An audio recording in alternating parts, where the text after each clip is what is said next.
నమస్కార వణక్కం నమస్కారం చెప్తున్నాను.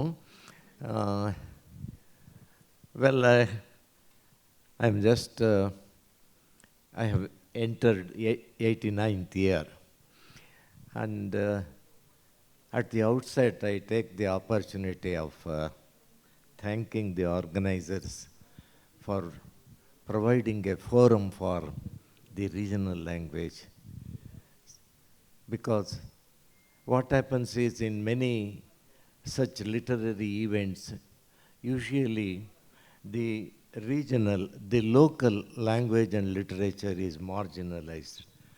But here is an opportunity for Kannada language and then Kannada literature, on which I have been working for the last, say, 6-7 decades. I was a teacher in the university, before that in many government colleges. Well, as a teacher, I had pleasure of moving through, taking a journey in literature, and I had also the opportunity of reading apart from Kannada literature. I was basically a Kannada student, but during my Maharaja's College University, Mysore, the erstwhile Mysore University, I studied Tamil literature for 2 years. And I remember with gratitude and with great respect my Tamil teacher, Shellappan, who taught me Shilapadigaram, Pattupattu, Ettittugai, Aganannuru, Manimegalai, Valayapati, Kundalikeshi, and such. And because I come from a bilingual area where Telugu and Kannada are equivalent spoken languages, I come from the composite Kolar district, and now it has been bifurcated into Chikballapur district, and now I belong to Chikballapur district, where Telugu, nearly 75% of Telugu speaking people in Karnataka, they live in Kolar and Chikballapur district. Therefore, whenever I enter my village, though my mother tongue is Kannada, well, our conversation starts in Telugu. Empa etlu now బిడ్లు బాగున్నారా, ఎందుకంటే నేను పుట్టింది పెరిగింది ఒక చిన్న పల్లిలో. therefore my second mother tongue is Telugu. But I respect all languages, and I had the opportunity of studying great poets like Homer, Virgil, Dante, Milton, and others also. Since I participated in several international seminars, workshops, conferences, whenever I used to speak on Kannada literature, the interested scholars, they used to request me, we are fascinated with the explanation that you have given about Kannada language, literature, and the Kannada epics, but we have no access to those classics, though we are eager to study, because they are not translated to English. And well, that's the area where we have not done much. We have borrowed so much from other languages, but we have failed to introduce our literature to the non-Kannada speaking area. Considering all these aspects, that I at one stage felt that I should also shoulder the responsibility of translating Kannada, the creamy layer of Kannada literature, into English. I made an humble beginning at the start. Well, I wrote the spectrum of classical literature in Karnataka, where I have, this was, one kodi. Yeah. Let me stand up. This runs to about 1,400 pages, spread over 5 volumes.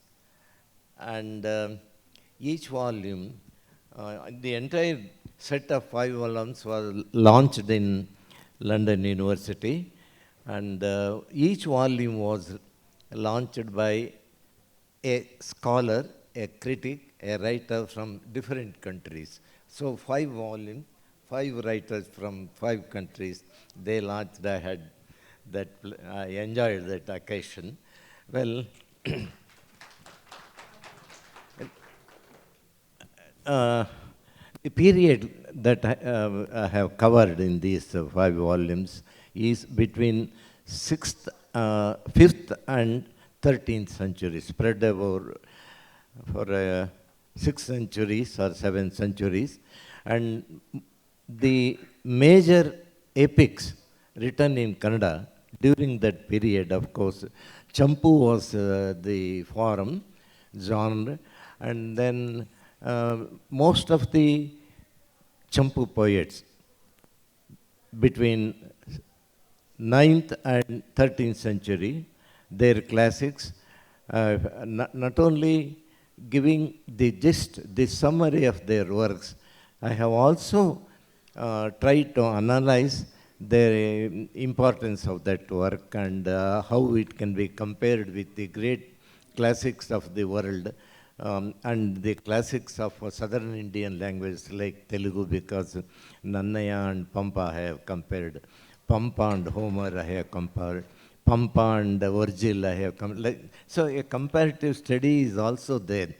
Uh, Kannada literature, as many of you know, it is Kannada literature is very vast, varied, and great in scope, great in metamorphic tropes and all that. So, comparing the Kannada poets, because most of them have borrowed from Sanskrit and Prakrit. In the initial stage, when Kannada was just the spoken language, Kannada borrowed so much from Sanskrit in particular, and also from Prakrit and Apabhramsha. So I have tried to introduce the Sanskrit poets who wrote during this period and who stayed in Karnataka, and then the Apabhramsha poets like Swayambhudeva and Pushpadanta, who wrote the Sisatti Mahapurusha Gunalankar in Prakrit, in Apabhramsha, and then the Sanskrit poets like Jinasena and others. So, in brief, this is the scope of these 5 volumes. In the course of any questions are there, I can answer. Thank you very much. Sir, apart from academic dimension, these volumes have got some medicinal values in these volumes, because these volumes have got the medicine of non-violence, medicine of tolerance, medicine of Sahabalve. I think these are all the medicines to the diseases of our contemporary world. So can you elaborate something on this? About the contribution of? Sahabalve. Yeah, non-violence, coexistence. tolerance. All these things. For that matter, the Kannada people are known for that. And similarly, it is reflected in literature also. As the greatest 20th century poet Kuvempu said, Karnataka is Sarvajanangada Shantiya Tota. This is the garden of peace for all religions and for people of all walks of life. And therefore, Kannada, if we just go through the history of Kannada literature from its beginning, we see how the Kannada poets are not fanatics. Kannada poets, they have, of course, freely borrowed, but they have assimilated what they have borrowed and made it their own. And in doing so, Kannada people, as I said, they are not fanatics, and also works of the greatest works of Sanskrit and Prakrit written by different authors of different religion, of different region. Kannada writers, great writers, they never felt they are from a different place like that. No, they were never rigid. They were open-minded, and therefore they assimilated. They were always eager to assimilate the best. Wherever the best is there, they borrow it, make it their own. But while rendering it into Kannada, they don't just translate, they transcreate also. In the course of my further, if you ask more questions, I think I will be in a position to explain with examples. Kaviraja Marga, Kasavem, Kasavaramem. That's the ultimate message of Kannada literature to the world. So can you elaborate? Yeah, the message is, the message of Kannada literature, to put it briefly and succinctly, live and let live. Jivo jivasya jinedo. You live, and at the same allow others to live. That's the broad perspective with which the Kannada writers have written their classics.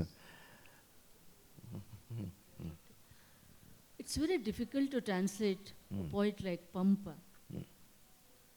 Krishnagaru dhupa dhuma nivaham kondudu Krishnoragam kolvavol. Tolam sadilisada pranavallabhar pranaman andodagalidar. Oparol odasayal vadagum innavem padedar innavem saipolave. It's very difficult to translate this into English, but you have translated this. I would like you to read this part of it. The lengthening at first, you see? Well, one night, I just read this. Okay. Lightening at first, thickening then. Lightening at first, thickening then, stretching, swelling, waxing in density, the dark incense fumes swept and swooped over the couple, stifling their breath and bed, to the amazement of the world, killed them like a venom of a dark, deadly snake. Though the flames swirled and closed in, the lovers who had pledged to lifelong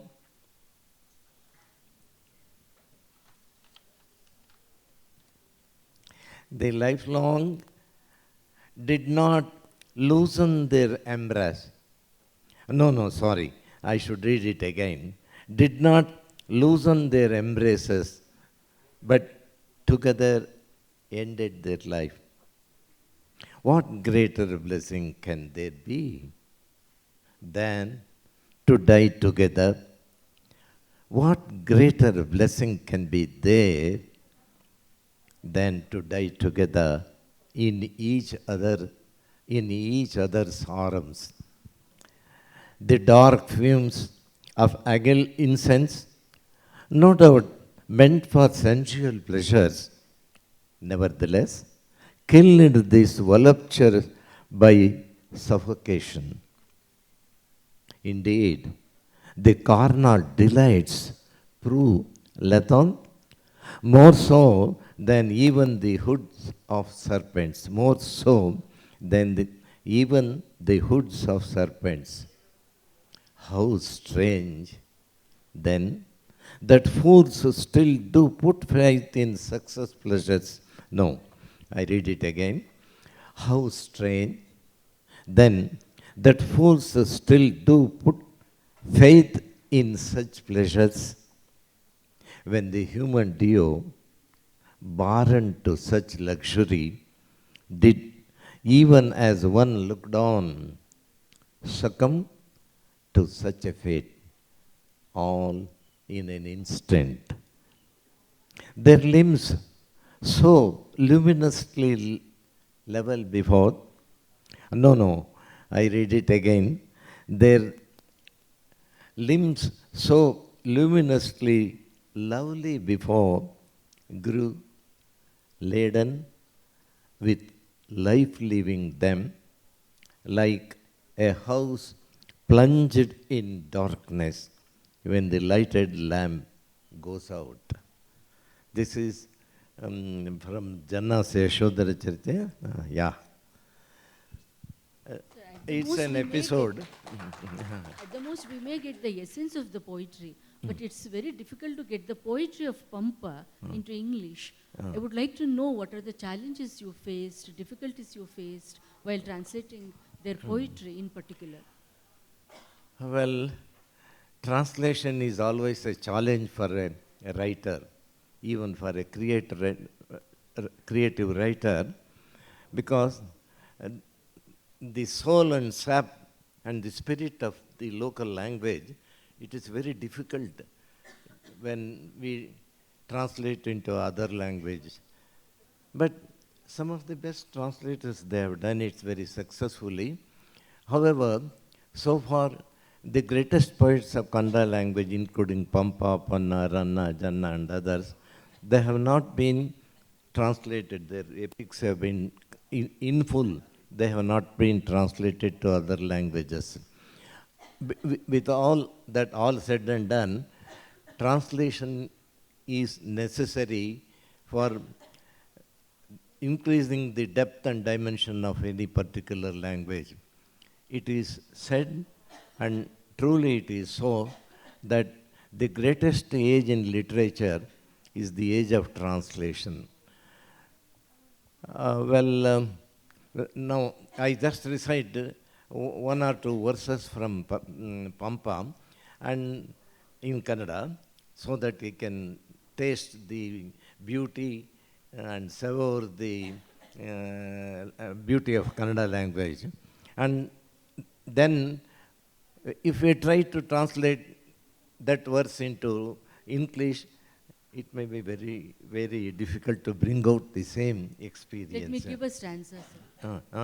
ಎನಿತಾನುಂ ಅಂಬು ನಿಧಿಗಳನ್ ಅನೇಕ ನಾಕಂಗಳಲ್ಲಿ ಕುಡಿದುಂ ಪೊಯ್ತಿಲ್ಲೆನಗೆ ನರಭೋಗಮೆಂಬಿ ಪನಿಪುಲ್ಲಂ ನೆಕ್ಕೆ Krishna ಪೇಳ್ ಪೋದಪುದೆ. Well, early in the morning, when you go to the nature, that the dewdrops will be there glittering like jewels on the blade of the grass. Well, if we collect all the drops and then drink it, no, that's a different thing. But our thirst, our hunger will not be satisfied with few drops. Panipullam nekke, the drops on the blade of the grass, if we just lick it, our thirst will not be satisfied. So,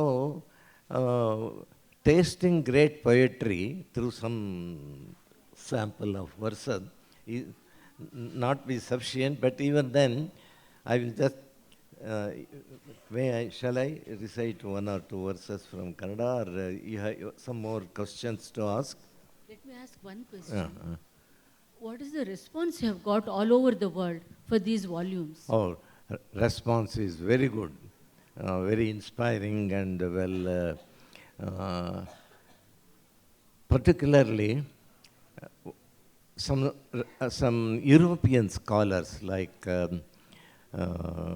Johnny Cort and then Peter Flugel from London University, and they say that it's really good, and we are eager to know more about Kannada literature.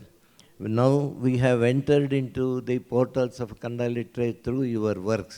After reading your works, we feel to read the original, because I have not translated the original. It is just introducing in prose lines, the importance of that poet and all that. Therefore, the response is so good that in many countries, the scholars are eager to know Kannada and other South Indian languages like Tamil and Telugu, because they feel that so much the best of Sanskrit literature has been translated to English and other languages. The best of Prakrit languages has also been translated to English and other languages. From that point of view, Tamil literature, they are far ahead of, as far as the translation of Tamil literature is concerned. So, much has been done, and we are lagging behind. We are far behind the Tamil and Telugu and Malayalam people as far as translating our great works is concerned. You were about asking, my memories and the fluency, because of the age it is. Can you briefly tell us about the unique qualities and features of Kannada classical literature, classical Kannada? Unique qualities of the Kannada language. So, the great classics of Pampa and others, they were patronized by they were court poets, and then, of course, they have praised the patron, but they have compared to the Puranic characters of Ramayana and Mahabharata. The first best work in Kannada literature, extant in its full length, is Pampa's Vikramarjuna Vijaya and Adipurana. And Vikramarjuna Vijaya is the rendering of Vyasa Bharata into Kannada language. But it was a challenge for Pampa because the Mahabharata of Vyasa runs to 1 lakh verses. And Pampa has abridged it to 1600 verses. It is very difficult challenge for any poet, because when we read the original Vyasa Bharata, we are immersed in the work in the Mahabharata epic so much that it is very difficult to live away, set apart a particular event or episode and then proceed further. But Pampa, without losing the essence, without losing the spirit of the original Mahabharata, he has condensed and abridged it to 1600 verses and some prose lines in such a way that he was that is supposed to be the best abridged of Vyasa, and till then no other poet in vernacular languages has tried to translate Vyasa into local language. Pampa was the first in Indian language to render into the local vernacular language Mahabharata. Similarly, it was the credit of the Kannada poets, early Kannada poets, to render the Ramayana also for the first time in Indian vernacular languages. The credit goes to Kannada writers. This shows how they responded and felt that the best in other languages should be assimilated by the local language and make the local language, elevate the local language and make it relevant to the times. So, Pampa, in his Vyasa Bharata, while rendering into Kannada, he selected the selection of the great poet. Whenever he is rendering into the local language a particular work from other languages, he should be careful, and he has the responsibility of selecting the best from other language, because he will be setting an example for the successive writers. So if he selects an ordinary work, well, the successive writers may also follow the same path. Therefore, it is the Kannada literature was lucky that Pampa selected the best Sanskrit poets, Vyasa and Jinsenacharya, and he translated Jinsenacharya's Adi Purana and Pampa's Vyasa's Mahabharata.